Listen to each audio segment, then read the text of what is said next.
The doves are flying high in Scantaconia. When she leaves with malice, body rocks, and a teaspoonful of irony. Hellophone, hacks beef, gypsy, gypsy, gypsy, and a 48-foot bastard. So first, we're talking about Scott Walker.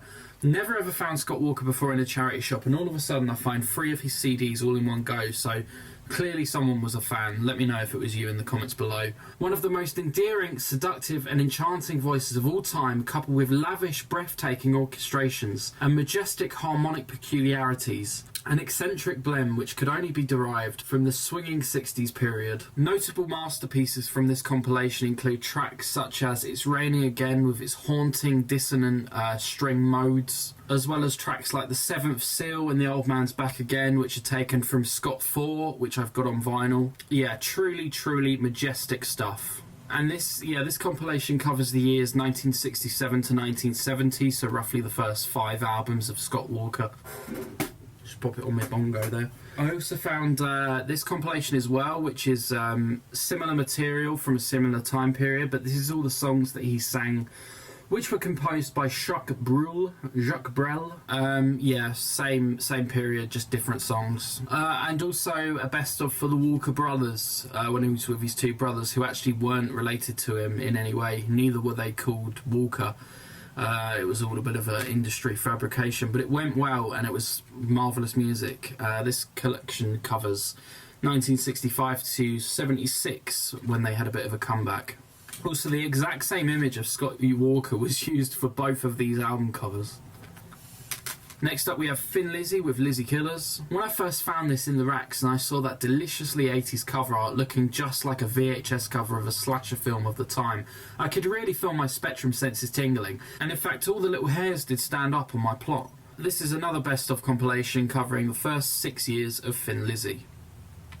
Released on Vertigo, yeah, can't go wrong. Next up we have something which I've been striving to find in my entire charity shop CD collecting career over the last few years, and it is the first 2 Weezer albums.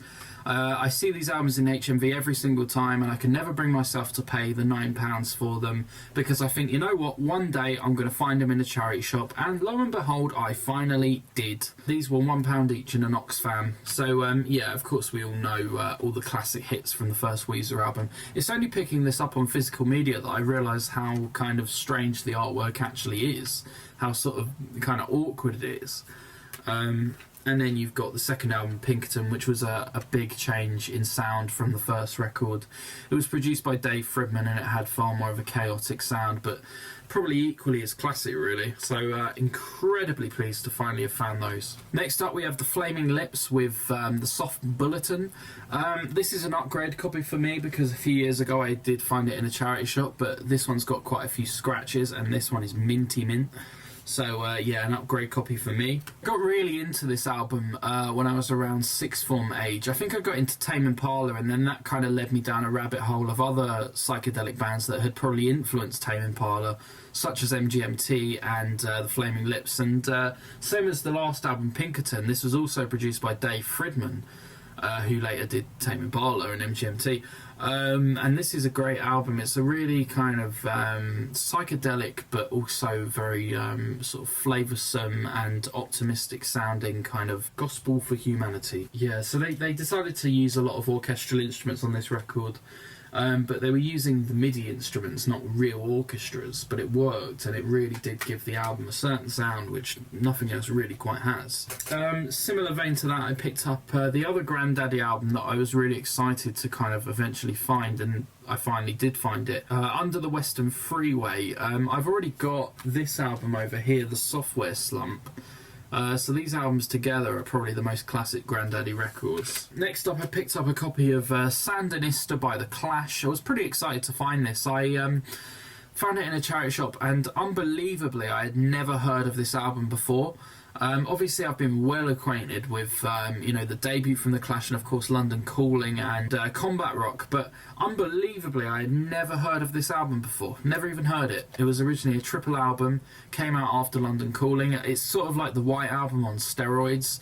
You know, you've got 1,000 different music genres on here, they play about, they do all kinds of stuff. It's just an album which is all about quantity more than anything else. And I have played half of this album so far, and it plays through nicely apart from the last track, which has a bit of a jump on it, unfortunately, but yeah, still really nice. Next up, I picked up a compilation album by The Doors.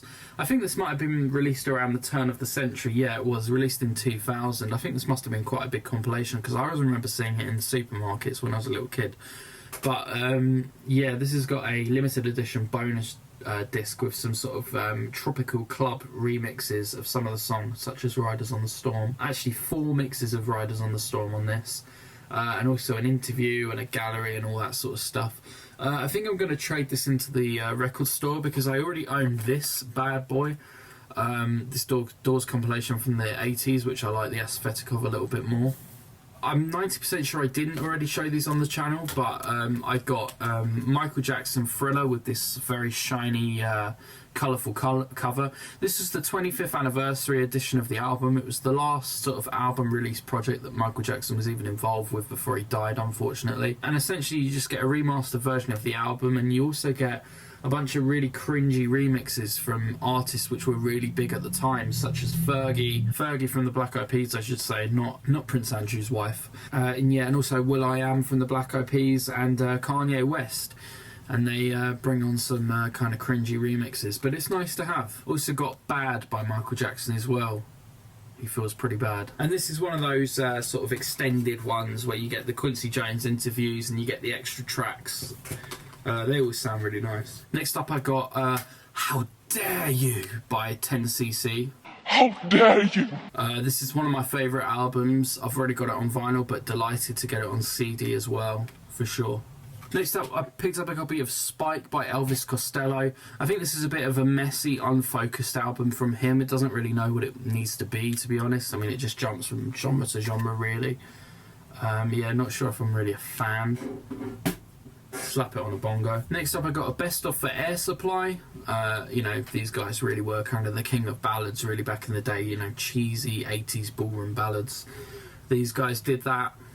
Next up I got another bit of Rod Stewart and the Faces, a big old anthology best of for them. Loads of tracks in here, you know, you got all the main stuff, Maggie May, etc. And you got a nice image of old Roddy and that bloke that was in the Rolling Stones. What's his name? Ronnie Wood. Next up I picked up a CD by John Mayer. My brother really rates this guy as a guitar player, but he cannot stand him as a singer, and to be honest, I'm sort of inclined to agree with him. His voice is very sort of perfect and doesn't have very many imperfections in it. It's all a bit slick, a bit too clean, a bit too generic, really.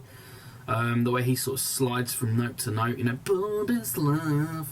It's not for me, I'm afraid, so I'm going to trade this one in. Next up we have a CD by George Martin, where he does new renditions of many of the classic Beatles songs. You know, I mean, Jim Carrey does a cover of I'm the Walrus on here, you know. Jeff Beck appears, Robbie Williams and Bobby McFerrin have come together, you know, it's a pretty wild album, really. You know, Phil Collins does some of the Abbey Road medley, you know, that's not a good sign. But, you know, In My Life, Sean Connery. So, yeah, an interesting blend with quite a few celebrities appearing. Next up I picked up Slippery When Wet by Bon Jovi. I think the singles really do carry this record, you know, the classic, you know, You Give Love a Bad Name and Living on a Prayer. Next up I got some Pink Floyd with The Delicate Sound of Thunder. I don't believe this is their best live record that they ever did, to be honest. Nowhere near as good as like Pulse or Live in Pompeii or any of those. Someone once paid $17.99 for this in the sale, down from £25. Crazy. Next up we have Eminem with his album Revival. This is a bit of a late career masterpiece from Eminem. We have Marshall Mathers really kind of bearing his soul on these tracks, you know, giving these very vulnerable and emotional performances. It really is a bit of a late career masterpiece. Cut the shit, Sonny.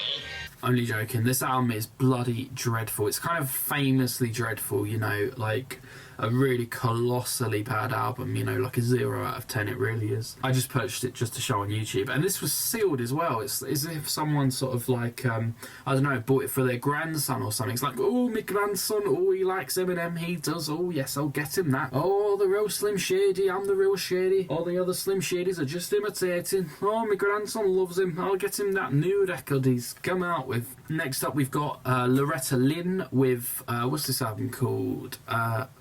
Vanley Rose. I got this just because Jack White produced it and he's on the back. Not really a country fan. Got a bit of Aerosmith, big old anthology for Aerosmith, 2 discs, bit of a saucy album cover with a bra on the back, but yeah, it just covers their whole career really, covers everything you need from Aerosmith. Although it doesn't have You See Me Crying, which I think is a gorgeous track. Next up we got the Stones with a live record that they did in the 60s. This is a London Records released ABCO CD. Nice to have. Audio quality is a bit rough, you know, a lot of screaming in the background. Next up we got a bit of Kanye West. This is the only Kanye West album that you see in all charity shops over and over again. I can't say I'm a big fan of Kanye West, to be honest. Even when people actually thought he was good, I thought he was a bit of a dick, to be honest, and not as talented as what people think he was. A bit of Bob Dylan here with Desire. Already have it on vinyl, but great to have on CD. We've got an original CD pressing of Grace Jones' Island Life. This is a bit of a mixed bag, really. Some really forward-thinking, futuristic stuff, but also some stuff which is kind of stuck in the disco age. So a real mixed bag, I'd say. Next up, we have Big Cheese, or Big Squeeze. Big old best-of for Squeeze. Covers many years of the group's career and into their 90s stuff even, which you don't often see, the latest stuff for Squeeze. And finally, we got a bit of Miles Davis again. Big old best-of for Miles Davis. Released by Columbia. Really nice. So that was it. I shall see you very soon. Thank you. Bye-bye.